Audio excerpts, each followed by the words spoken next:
بسم الله الرحمن الرحيم. السلام عليكم ورحمة الله تعالى وبركاته. حياكم الله جميعا إخواني.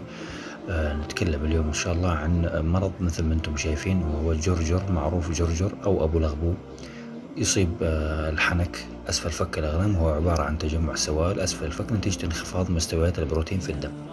هذا العرض ليس مرضا بحد ذاته، بل هو إشارة واضحة وعلامة على وجود مشكلة صحية داخلية. طبعا أسبابه الرئيسية الديدان والطفيليات، مثل الديدان الكبدية والديدان الأخرى التي تصيب الحيوان، خصوصا الكبدية، تسبب تجمع للسوائل أسفل الرأس نتيجة نقص البروتين، وسوء التغذية أيضا، نقص بروتينات، فيتامينات، معادن أساسية في أعلاف الأغنام.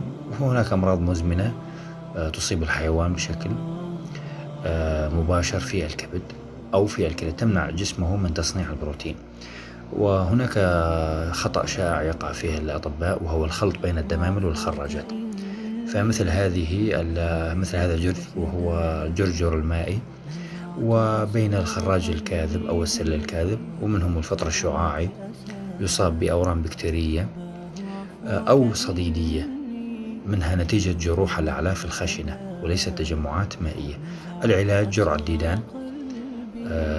الديدان بشكل دوري، حقن الأفوميك أو الإيفارمكتين 2 سم تحت الجلد، والجرعة الديدان كل 15 يوم، إعادة مرتين، وإعادة بعد 3 أشهر.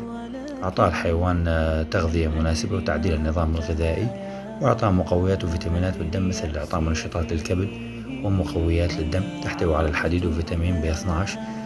الوقاية منه تجريع القطيع بشكل دوري مثل ما ذكرنا، وتجنب رعي الأغنام في المستنقعات أو الأماكن ذات المياه الراكدة تكثر فيها الناقلة، وهي تعتبر ناقلة للديدان الكبدية.